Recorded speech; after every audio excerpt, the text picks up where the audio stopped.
U.S. Secretary of Marco Rubio is speaking live in Kuala Lumpur. Let's listen in. What's your message to the foreign minister in the meeting? Which foreign minister? Every meeting that I've had is with a foreign minister. Oh, well, look, it's very constructive. I think, as I said, the president has a very positive working relationship with President Xi, and obviously the relationship I have with a foreign minister should reflect that. So we acknowledged, there are some issues that are going to we have to work through, not just beyond trade, but others. But I thought it was a very constructive and positive meeting and gave us a lot to work on. So that was our message, was the opportunity here to achieve some strategic stability and identify areas where we can cooperate together on and build better communications and a working trust. What are the odds of a meeting? The what? What are some of those areas of cooperation? The administration hasn't spelled those out yet. So. Well, we're going to work through those. We're not having any announcement for you right now. But it was a very constructive meeting. I think we left it feeling as though there's some areas we're going to be able to work together on. And obviously, as we work through those, and we do that in conjunction with the Chinese side, we'll make public announcements. The last interaction of our trade representatives was quite positive, and we can build on that and in other areas of potential cooperation. What are the odds for a meeting or the outlook for a meeting? We know President Trump has expressed interest in a meeting with President Xi this year, and President Xi has reciprocated with an invitation to China for the President and First Lady. What's the outlook, or what are the odds of a meeting happening this year after your initial? The odds are high. I think both sides want to see it happen. Obviously, we have to build the right atmosphere and the right deliverables so that a visit isn't just a visit, but it actually has some takeaways from it that are concrete. But there's a strong desire on both sides to do it. The president wants to do it. The Chinese side wants to see it happen. President Xi said that publicly. So I think the odds are high. I don't have a date for you, but I think it's coming. It'll happen. Mr. Secretary, what do you say to those who make the argument that the U.S. tariffs or the threat of those tariffs in the region actually creates an opening for China to be seen as the stable economic partner here? I don't agree with that assessment. I mean, look, at the end of the day, the United States has built these tremendous trade imbalances over the last 30 or 40 years. It's unfair to American and American workers, and in addition to threaten our industrial capacity. Trade needed to be revisited. The president campaigned on that, and that's what he's doing, and he's resetting it on a global scale. At the end of the day, look, I think countries are going to trade with multiple countries. We don't view this as an opening for anyone. We don't view it that way. We view it as an opportunity to reset global trade in a way that's fair for Americans after 2 or 3 decades of unfairness. If you look at some of these trade deficits, they're massive. They're massive. That has to be addressed. And that's not sustainable at the current direction it had gone. This should have been done a long time ago. President Trump's finally done it. And I think countries understand that this was different. If this was us targeting 10 countries or 5 countries, then I would understand why countries would be upset. But the truth of the matter is we're resetting tariff levels with virtually every country in the world.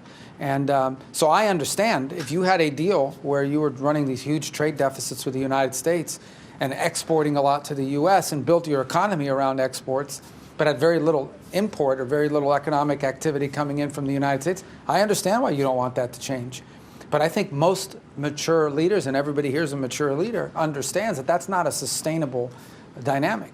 It was one that had to be changed, and that's what the president's doing. So we're going to be okay. And in discussing trade with these counterparts in the region, did you open the aperture at all and also tell them that this is an opportunity for them to bring into the conversation or the negotiation other elements of the U.S. relationship, whether it be security elements, broader than trade? Well, I think that we want to expand on all the other issues, but I think we need to bifurcate the two. Primarily, the trade conversations have been about trade, and that's how the president's treated it. Now, that doesn't mean that the bulk of our meetings here were not about trade. I'm not the trade negotiator for the United States. We certainly appreciate the role that trade plays in our bilateral relationships with individual countries, but the bulk of our talks here have been about all the other things that we cooperate on, whether it's civil nuclear cooperation, whether it's respecting international law when it comes to air rights and maritime rights and freedom of navigation and things of this nature, and other opportunities to work together. So that's been the bulk of our conversations, and it's been very positively received. Just follow up on that, Mr. Secretary. Japan's Prime Minister said his country needs to wean itself from U.S. dependence in key areas such as security as Tokyo faces the prospect of tariffs. Did you discuss that in your meeting with Japan? No, we haven't. But at the end of the day, look, I don't think that that's a negative comment. per se. We obviously have very strong commitments and an alliance with Japan. We continue to cooperate very closely with them. As I speak to you now, there are active exercises going on between the United States and Japan. So our relationship with them will continue to exist. The idea that somehow Japan would be able to develop domestic capability, their own capabilities for mutual self-defense is not only is not something that we find offensive, it's something we'd be supportive of. Obviously within the confines of their constitutional system, but they have some limitations in what they can do. But the idea that Japan's military would become more capable is not something we would be offended by. It's something we would actually be encouraged by. So can you talked about points of possible cooperation with the Chinese, but on the points which are well known of contention, did you get a sense that there was a willingness the Chinese to move, or are they just? Well, I wouldn't look. Today's meeting with our Chinese counterparts was not a negotiation on any of these matters. It is the first time that I met my counterpart in person, who, by the way, happens to also be the National Security Advisor. So he's not the archivist, though. But I suggested that perhaps he asked for that title, and that way we'd be equal. But that's a lot bigger job than archivist. well, they have 5,000 years of archives too. So but I would say that it was very positive a very positive interaction. And constructive is the most important part. At the end of the day, look, no matter what, the United States and China have to have relations. We have to have communication. We have to be able to interact with one another. And it's just impossible for the foreign ministers of our respective countries to not engage in conversation. So I'm glad we had that meeting today. There's a lot of work to be done. No one's saying it's easy, but we do have some opportunities on some things we might be able to work on to begin to build some momentum in our relationship. I thought it was a very good meeting. I really felt encouraged by it. But look, there's work to be done. Secretary, if I can ask a follow-up question. You mentioned the odds of a meeting between the presidents of the U.S. and China. There's a big Chinese military parade happening scheduled for September 3rd. Did the Chinese foreign minister extend an invitation to that? Was that discussed as a potential opportunity? No, we didn't discuss any specific date in mind in that regard. But the reason why I tell you there's a high probability they're going to meet is that they both want to meet. And I don't know President Xi, but I know President Trump, and I can tell you that he's committed to having that meeting happen. So the reason why I think there's high odds of it happening is they both want it to happen. So I'm sure we'll work on a date and find a mutually acceptable date for both sides. And I'm pretty confident. We want it to be a good meeting, and we're going to work hard between now and whatever date that is to make sure that when that visit does happen, it's as productive as possible. We saw you today seek out the Russian foreign minister in the larger gathering. Why did you go up and talk to him? What did you guys discuss? Did you give him a response from President Trump to the conversation you had yesterday?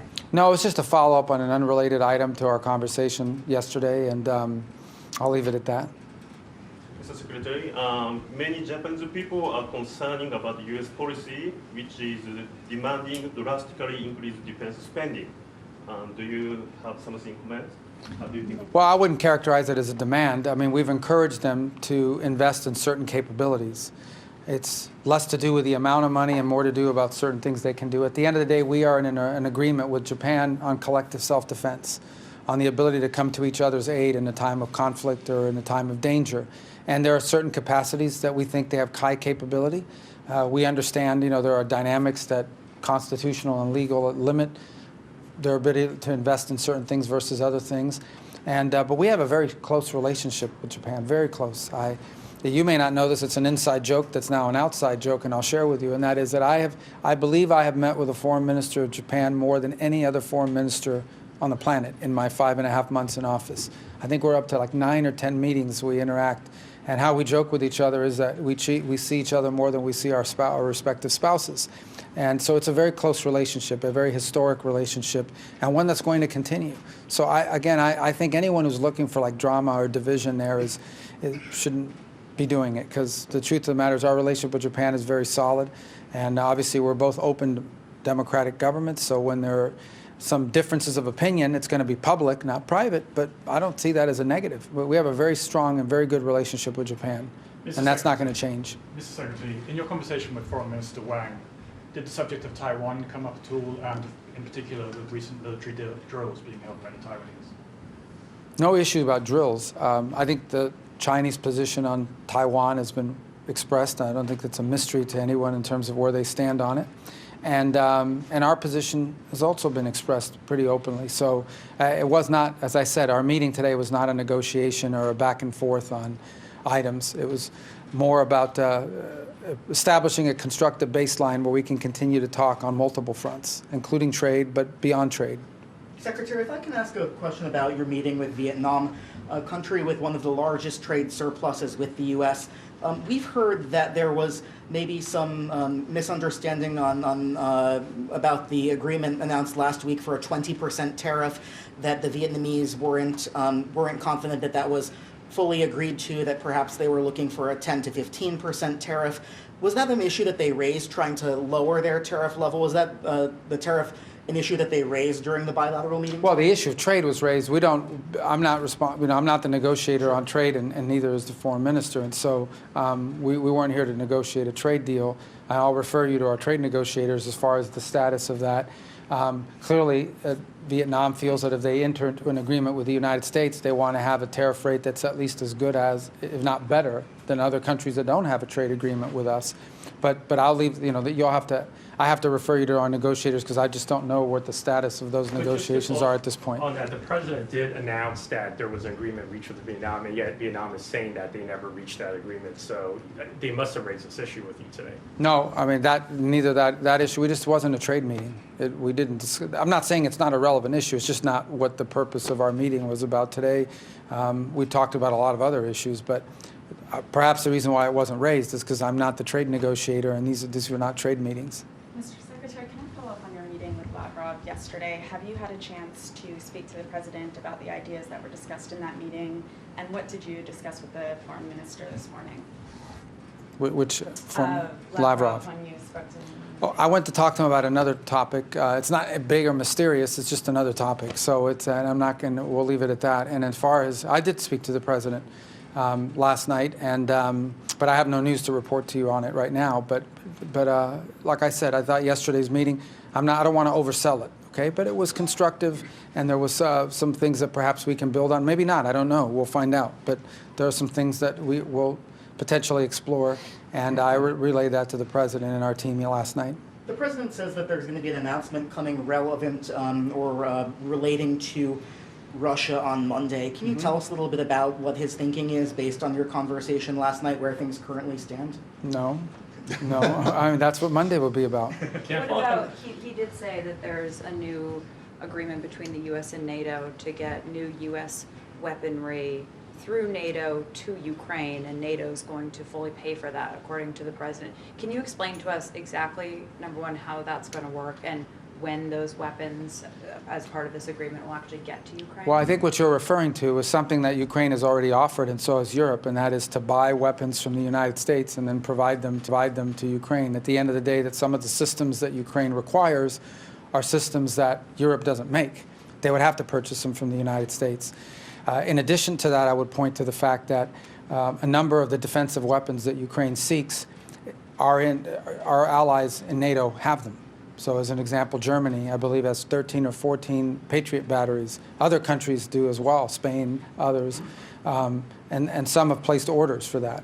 And so we've continued to encourage our NATO allies to provide those weapons, systems, those defensive systems that Ukraine seeks, that they should provide those weapons to Ukraine since they have them in their stocks.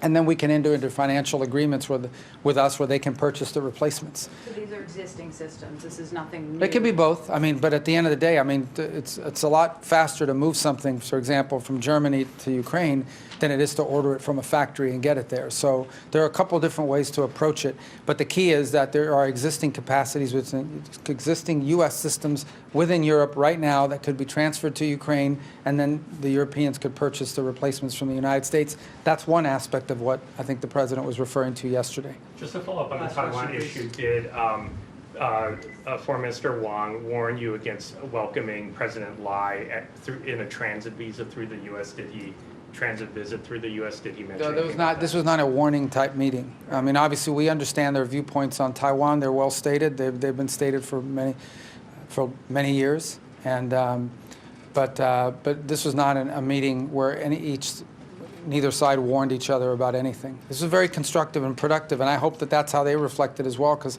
I thought it was a very positive meeting. Any surprises over the last 2 days?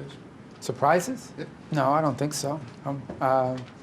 We were very warmly received, I tell you. I mean, the that was a reception's been surprise? great. No, I'm just saying that it was a very friendly environment, and I think the reiteration to the point we've made, and that is, look, I read these things about how the U.S. is not focused on the Indo-Pacific, but it's funny, everywhere I travel in the world, the headline is the U.S. is not paying enough attention, whether it's the Western Hemisphere or at NATO or even in the Middle East. I think sometimes there's a media dynamic that covers certain parts of the world more than others, but the relationships we have here have existed for a long time. A long time. When you talk about 6,000 American companies that are directly invested into economies of Southeast Asia, we're not walking away from that. We're not walking away from that. We're not walking away from our defense ties that we have in the region. We're not walking away from the strong economic ties we have in the region. On the contrary, we want to build on them. Just yesterday, we signed a memorandum of understanding with Malaysia on civil nuclear cooperation. I believe as early, either last night or early this morning, our arrangement on another civil nuclear program with Thailand that came into effect. So we have a lot of positive things going on, and we're going to continue to build on those. We're excited about them.